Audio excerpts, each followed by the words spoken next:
संख्या रेखा पर धनात्मक पूर्णांकों और ये तो बता दिए थे। अब आते हैं गुणा के संक्रिया के गुणधर्म। गुणा के संक्रिया के गुणधर्म। गुणा के संक्रिया के निम्नलिखित गुणधर्म है। कौन कौन सा गुणधर्म है? सबसे पहला गुणधर्म है निमीलन। निमीलन मतलब होता है, निमीलन का मतलब होता है कि अगर पूर्णांक में पूर्णांक को जोड़ेंगे, चाहे पूर्णांक में से पूर्णांक को घटाएंगे, पूर्णांक में पूर्णांक को जोड़ेंगे चाहे पूर्णांक में से पूर्णांक को घटाएंगे, तो हमें पूर्णांक में मिलेगा। क्या मिलेगा? दो पूर्णांकों का गुणा भी एक पूर्णांक होता है। दो पूर्णांकों का गुणा भी एक पूर्णांक होता है। दो पूर्णांकों का गुणा भी एक पूर्णांक होता है। दो पूर्णांकों का गुणा भी एक पूर्णांक होता है। जैसे 9 गुना 3, तो ये 9 भी क्या है? पूर्णांक है, क्योंकि पूर्णांक का मतलब होता है पूरा पूरा अंक है। ये 3 भी क्या है? पूर्णांक है। क्या है? तो 9 या क्या होता है? 27 भी क्या है? पूर्णांक है। तो ये जो गुणा होता है ये पूर्णांक आता है। क्या आता है? जैसे -12 गुना -5 तो आ जाएगा 60। ये क्या है? आपका पूर्णांक है। क्या है? पूर्णांक है। ये भी क्या है? पूर्णांक है। क्या है? तो ये भी क्या आएगा? पूर्णांक आएगा। क्या आएगा? तो दो गो स्थान का दो गो अंक का अगर गुणा भी करते हैं तो कौन आता है? पूर्णांक आता है। बोलो, दो पूर्णांकों का गुणा भी एक पूर्णांक होता है। निमीलन में क्या बोलना है? निमीलन का मतलब हुआ दो पूर्णांकों का गुणा भी पूर्णांक होता है।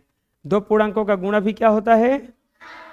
इसके बाद गुणा साहचर्य नियम का पालन करता है। यदि ए बी सी 3 पूर्णांक हो तो ये पूर्णांक ए गुना बी गुना सी बराबर ए गुना बी गुना सी का पालन करता है।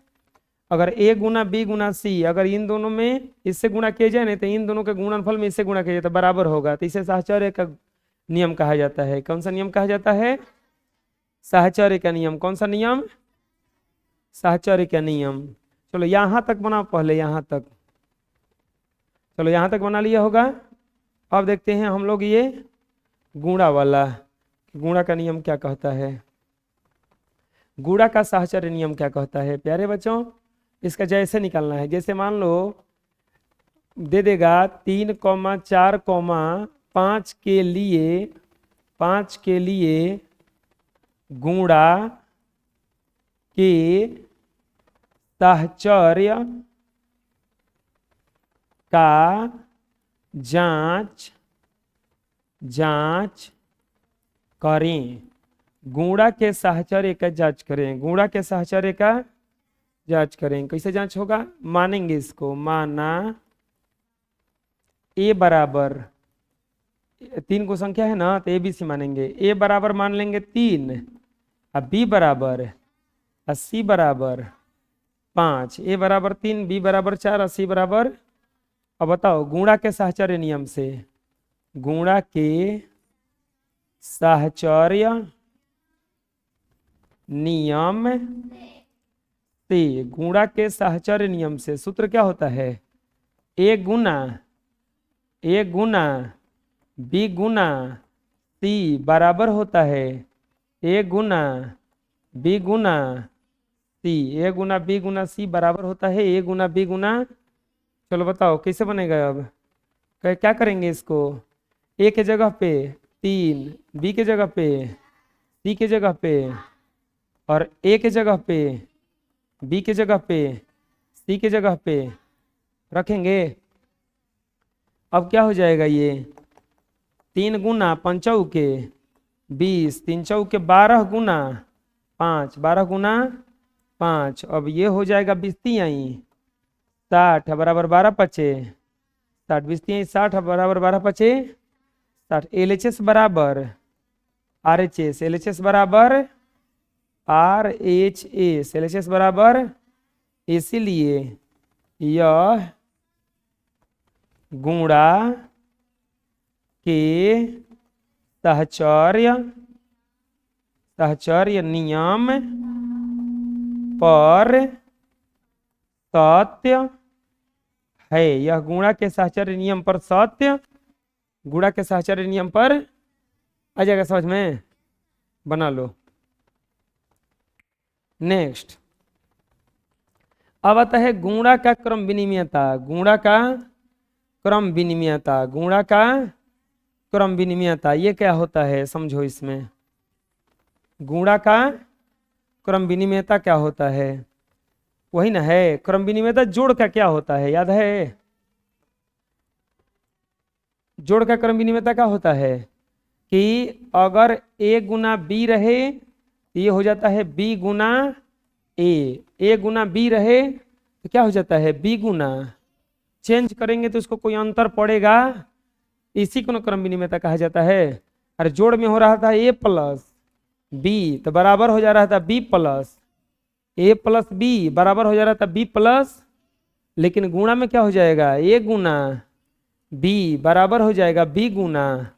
इसी को क्या कहा जाता है, गुणा का क्रम विनिमयता। क्या कहा जाता है बोलो? यदि ए और बी दो पूर्णांक हो तो ये पूर्णांक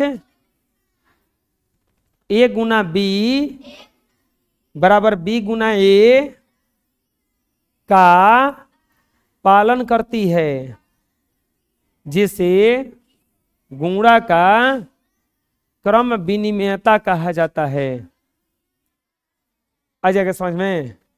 ए गुना बी बराबर किसके हो जाएगा, बी गुना ए गुना बी किसके बराबर हो जाएगा, बी गुना ए का। जैसे 3,2 के लिए 3,2 के लिए गुणा के क्रम विनिमयता की जांच करें।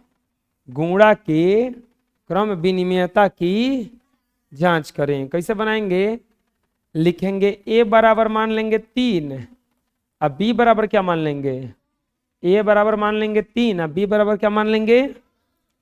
अब ले लेंगे गुणा के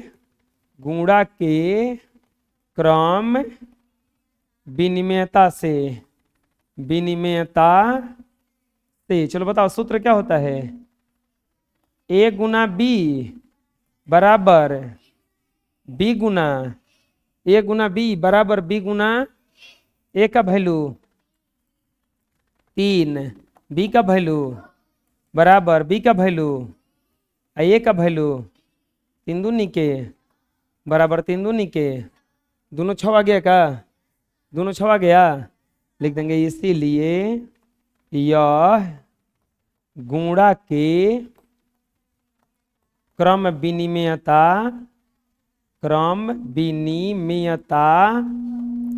का पालन करता। कैसे जान गए कि पालन करता है बताओ, बराबर आया ना, पलट पलट के गुणा भी किए तो बराबर आया ना। ये बराबर तभी आएगा जब पालन करेगा, पालन कर रहा है तबे ना। आ गया समझ में, कोई दिक्कत है? निमीलन क्या कहता है, निमीलन कि गुणा करेंगे तो एक पूर्णांक मिलेगा, गुणा करेंगे तो क्या मिलेगा। और साहचर्य क्या कहता है कि 3 गो रहे, 2 गो को पहले गुणा कर दिए, 1 गो को बाद में, नहीं तो 1 गो को बाद में कीजिए, 2 गो को पहले, तो दोनों स्थिति में से आंसर क्या आएगा, एक ही आएगा, बराबर आएगा। और क्रम विनिमयता का कीजिए, कहता है कि उलट उलट के गुणा कीजिए, कोई अंतर नहीं पड़ेगा। अरे 5 गुना 9 कीजिए चाहे 9 गुना 5 कीजिए, दोनों का बात क्या है, एक के है। समझ में आ जाएगा, चलो बना लो। नेक्स्ट अब आता है गुणा का योग पर गुणा का वितरण नियम। योग पर गुणा का वितरण नियम, योग पर गुणा का वितरण नियम, योग पर गुणा का वितरण नियम। यदि ए बी सी कोई भी 3 पूर्णांक हो तो ए गुना बी प्लस सी बराबर ए गुना बी या प्लस ए गुना सी को योग पर गुणा का वितरण नियम कहा जाता है। इतना को कहा जाएगा गुणा का वितरण नियम, यानी कि गुणा के वितरण नियम से, यानी कि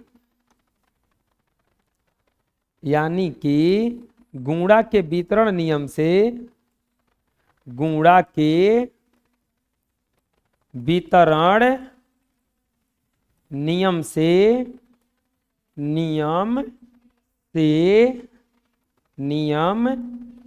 गुणा के वितरण नियम से क्या हो जाएगा, ए गुना बी प्लस सी बराबर हो जाएगा ए गुना बी प्लस ए गुना बी प्लस सी बराबर हो जाएगा ए गुना पी और ए गुना सी। देखो क्या किया गया है, ए गुना बी प्लस सी है ना, इहे ए का बी से गुणा किया गया और फिर इहे ए का किससे गुणा किया गया, दोनों में गुणा कर दिया गया, दोनों में बंटवारा हो गया। तो इसी को कहा जाता है गुणा का वितरण नियम। कौन सा नियम, वितरण नियम। कौन सा नियम, गुणा का। जैसे एग्जांपल ले लेते हैं, जैसे 2 8 6 के लिए गुणा के वितरण नियम, गुणा के वितरण नियम का जांच करें। गुणा के वितरण नियम का जांच करें। गुणा के वितरण नियम का क्या क्या है, 2, 8, 6, 2, 8, चलो बताओ ए बराबर क्या मानेंगे, 2, बी बराबर 8, सी बराबर, ए बराबर 2, बी बराबर 8, सी बराबर लिखेंगे गुणा के वितरण नियम से, गुणा के वितरण नियम से, गुणा के वितरण नियम से। सूत्र क्या होता है, ए गुना बी प्लस सी बराबर ए गुना बी प्लस ए गुना बी प्लस ए गुना ए का वैल्यू 2, बी का वैल्यू, सी का वैल्यू बराबर 2 गुना 8 प्लस 2 गुना 6, 2 गुना 8 प्लस 2 गुना। अब यहां पर क्या हो जाएगा, अब देखो कोष्ट का क्रिया पहले करेंगे तो 2 गुना बोलो क्या हो जाएगा 14 है 8 दूनी के 16 प्लस 6 दूनी के 14 दूनी के क्या हो जाएगा ये 28 बराबर 16 12 क्या हो जाएगा 28, 16 बराबर क्या हो जाएगा बताओ। LHS बराबर क्या हो गया, LHS बराबर क्या हो गया RHS। LHS बराबर, तो बताओ सही है ना। गुणा का योग पर वितरण के लिए सत्य है। गुणा के योग पर वितरण के लिए क्या है, आ गया समझ में, तो कोई दिक्कत है बोलो, चलो बना लो।